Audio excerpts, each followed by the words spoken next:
I'm going to ask you some questions about Donald Trump now, okay? Oh, you ready? Okay. It's unbelievable. Can't you heed his wise no, advice? I cannot, because I want you can okay. Calm everyone down here. Okay, first of all, how much is the party establishment freaking out over Donald Trump? How much? Like on a scale of 1 to 10? I won't grade it. I'll just tell you the feeling. The feeling is he's going to dominate the first debate, which is already looking like a circus. And for all the thought that the RNC put into how to fix the problems of 2012 for 2016, debates being the primary focus, there are a whole host of problems, not the least of which is Donald dominating it, A. B, Donald as a possible third-party candidate is a nightmare. As you guys were talking about earlier, and I agree with you, Mark, the issues are bigger than immigration that he's touching. 3, there's a recognition that while Donald may sound clownish, the issues he's unearthing are not clownish. They're real issues of economic insecurity, in some cases of nativism, of protectionism. It's real stuff. He's tapping into something real, and the Republican Party's got to figure out a way to get around it and how to tap into it and organize around it, because otherwise people like Trump are going to fill the vacuum. Beyond Hillary Clinton, who he's clearly helping, who's he helping and who's he hurting on the Republican side? I think he's hurting Walker, Cruz, Rand, Huckabee, that crowd. Because he is sucking up all the oxygen. Just look at the ones who are most reluctant to take shots at him, and you can tell who he's hurting, because they know he's probably going to disappear at some point. And when he does, they want those voters. I think he's helping Jeb and Rubio. First of all, you're not supporting any candidate you know plenty of. You keep calling him Donald. Or do you know him well? Or are you just No, I'm just Trump Donald. Hey, it's interesting. The Donald. The Donald, the Trump. Yeah. Everybody in the establishment, which you're a charter member of, says eventually he's going to disappear. Tell me the scenario, the most likely scenario where Trump disappears.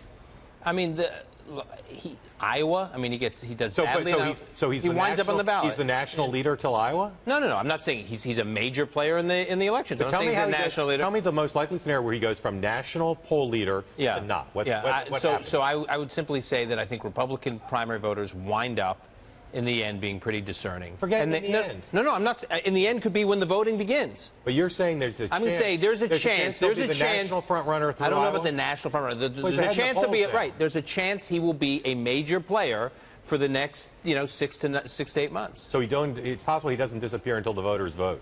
Correct. It's a long time for him to dominate. Correct. He will have to be. There is a scenario where he actually has to be rejected by the voters. Wow. Okay, let me ask you about money now, okay? Karl Rove, your friend, wrote a column in the Wall Street Journal today, said there's a clear top tier of 4 candidates. The Cruz, Walker, Rubio, and Bush, obviously. Talk about whether you think those 4 will remain in the top tier all the way through to the end of the year, and who, if anyone, has the best chance to break into that, again, by the end of the year, who's not in that tier already. What those 4 candidates have, among other things, is they're all going to be really competitive on the fundraising front. Right. Because... And I'm talking about fundraising here exclusively, just the fundraising tier. And what each of them has, so while Jeb has raised over $100 million in IE money, and all the others have done a fraction of that, maybe with the exception of Cruz, who's done about half of that. What they all have is major donors to their super PACs that can quickly double, triple, quadruple their donations if they feel that their candidate is in the game. Right. So those guys are, they're going to have the capacity to compete on the fundraising side. The question to me is whether or not Christie and Kasich are able to do the same. It's not clear yet. Christie's just recruited a couple of, I think, important donors, Meg Whitman among them. Kasich, obviously, still very early days. He's got Les Wexner and some others from Columbus. I don't know yet if they're going to be able to assemble a team of super PAC donors the way some of these others have. But they're the ones who I think can most break in. I'm looking at this is very helpful having this up here. I don't think Rand will break into that.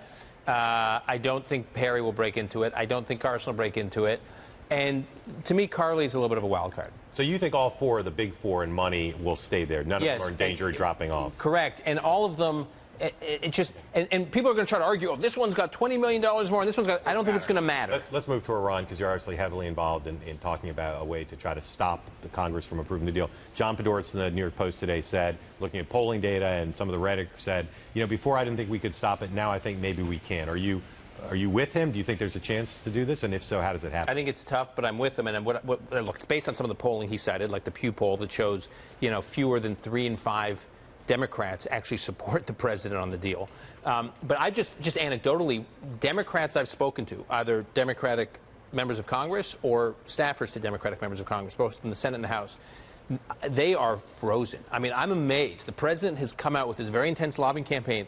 With the exception of Durbin and Pelosi, so few Democrats are willing to commit. Let me finish. And I think when you talk to a lot of these congressional Democrats, they feel exposed. Why do they feel exposed? Because for the longest time, the president and the Secretary of State told them, don't worry, anytime, anywhere, inspections will be there. They told them all these things will be there. We'd never do a deal that didn't have these things. So many of these members, when they're back in the districts and states, have been saying for the last month and two, it has to be this, it has to be this, it has to be this. And those things aren't in there, and now they're like boxed in. We got to go to break, but I want to just ask you real quick. I heard from someone the other day involved in the fundraising efforts to put on paid television ads that the number may get above $100 million on your side. Have you heard that number? I have not. But it could. I think it's 60 plus is the number I've been hearing. 60 plus. Yeah, but look, if it looks like it's winnable, I think money will start coming out of the woodwork.